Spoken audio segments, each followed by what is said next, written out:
இன்னைக்கு டேஸ்டியான ஒரு வெஜ் குருமா பண்ண போகிறேன். இது Comali Srushti பண்ண ரெசிபி. இந்த சுவையான வெஜ் செட்டிநாட் கறி எப்படி செய்கிறதுன்னு இந்த வீடியோவில் பார்க்கலாம். ஃபர்ஸ்ட் ஒரு பேனில் 1/4 கப் துருவன தேங்காய் எடுத்திருக்கேன். இது கூட 6 பல் பூண்டு, ஒரு சின்ன பீஸ் இஞ்சி, ஒரு சின்ன பீஸ் பட்டை, 2 ஏலக்காய், 2 கிராம்பு, 1/4 டீஸ்பூன் ஜீரகம், 1/2 டீஸ்பூன் சோம்பு, 1/2 டீஸ்பூன் நல்ல மிளகு, 1 டீஸ்பூன் முழு மல்லி, 7-8 காஞ்ச மிளகாய், 1/2 டீஸ்பூன் கசகசா, கொஞ்சம் கருவேப்பிலையும் சேர்த்து லைட்டாக கொஞ்சம் வறுக்கலாம். ரொம்ப நேரம் வறுத்து தேங்காய் கலர் எதுவும் சேஞ்ச் ஆக வேண்டாம். நல்ல வாசம் வர வரைக்கும் வறுத்தா போதும். இந்த மாதிரி கொஞ்சம் வறுத்ததும் ஆஃப் பண்ணிடுங்க. ஆஃப் பண்ணதுக்கப்புறம் நல்லா ஆறினதுக்கப்புறம் இது ஒரு மிக்ஸி ஜாருக்கு மாற்றிட்டு கொஞ்சம் தண்ணி ஊற்றி இந்த மாதிரி ஸ்மூத் பேஸ்ட்டாக அரைச்சி எடுத்துக்கோங்க. இப்போ ஒரு கடாயில் கொஞ்சமாக எண்ணெய் ஊற்றலாம். எண்ணெய் சூடானதும் இதில் ஒரு பிரியாணி இலை, 2 ஏலக்காய், 2 கிராம்பு, ஒரு சின்ன பீஸ் நட்சத்திர சோம்பு, ஒரு சின்ன பீஸ் பட்டை போடலாம். இது லைட்டாக கொஞ்சம் பொரிஞ்சதும் நம்ம இதில் வெங்காயம் சேர்த்து வதக்கலாம். இதில் சின்னதாக கட் பண்ண ஒரு பெரிய வெங்காயம் சேர்த்து வதக்க போகிறேன். வெங்காயம் நல்லா வதக்கலாம்.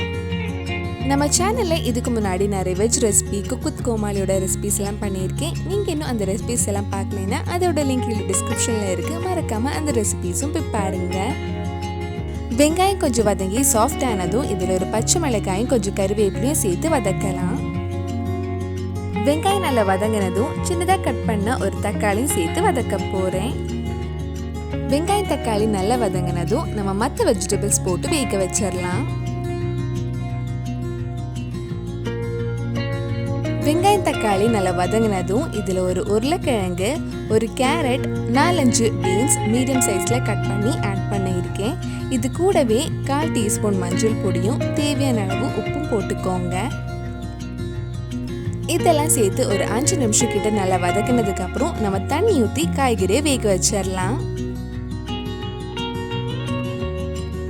இதில் 1 கப் கிட்ட தண்ணி ஊற்றி ஒரு வாட்டி மிக்ஸ் பண்ணதுக்கப்புறம் அந்த காய்கறி நல்லா வேகிற வரைக்கும் மூடி வச்சு வேக வைக்க போகிறேன். இதில் நீங்கள் உங்களுக்கு பிடிச்ச காய்கறி கூட ஆட் பண்ணலாம். காய்கறி நல்லா வெந்திருக்கு. இனி இதில் நம்ம ஃபர்ஸ்ட் அரைச்ச தேங்காய் மசாலா இதில் ஆட் பண்ணி உங்களுக்கு குழம்பு எந்த கன்சிஸ்டன்சியில் வேணுமோ அதுக்கேற்ற மாதிரி இதில் தண்ணி ஊற்றி கொஞ்சம் நேரம் கொதிக்க வைக்கலாம். இதெல்லாம் சேர்த்து ஒரு வாட்டி நல்லா மிக்ஸ் பண்ணிக்கோங்க. நம்ம குழம்புல தேங்காய் அரைச்சி சேர்த்துருக்கனால இது ஆறுனதுக்கு அப்புறம் இன்னும் கொஞ்சம் கெட்டி ஆகிடும். அதனால நான் இன்னும் கொஞ்சம் தண்ணி ஆட் பண்ணுறேன். டேஸ்ட் பார்த்துட்டு தேவைப்பட்டால் கொஞ்சம் உப்பு ஆட் பண்ணிக்கலாம். கொஞ்ச நேரம் இந்த மாதிரி நல்லா கொதிச்சதும் கடைசியாக இதில் கொஞ்சம் மல்லியெல்லாம் போட்டதும் ஆஃப் பண்ணிடலாம்.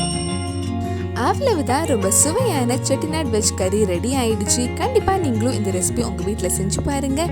பிடிச்சிருந்தா இந்த வீடியோவை லைக் பண்ணுங்கள், உங்கள் ஃப்ரெண்ட்ஸ் அண்ட் ஃபேமிலிக்கு ஷேர் பண்ணுங்கள். வேறு நல்லா Comali ரெசிபி நம்ம சேனலில் ட்ரை பண்ணலான்னு கீழே கமெண்ட் பாக்ஸில் சொல்லுங்கள். நீங்கள் இன்னும் என்னோட சேனலை சப்ஸ்கிரைப் பண்ணலைன்னா மறக்காமல் சேனலையும் சப்ஸ்கிரைப் பண்ணுங்கள். கூடவே அந்த பெல் ஐக்கனும் ப்ரெஸ் பண்ணால் நான் புது வீடியோ போட்டுடனே உங்கள் ஃபோனுக்கு நோட்டிஃபிகேஷன் வந்துடும்.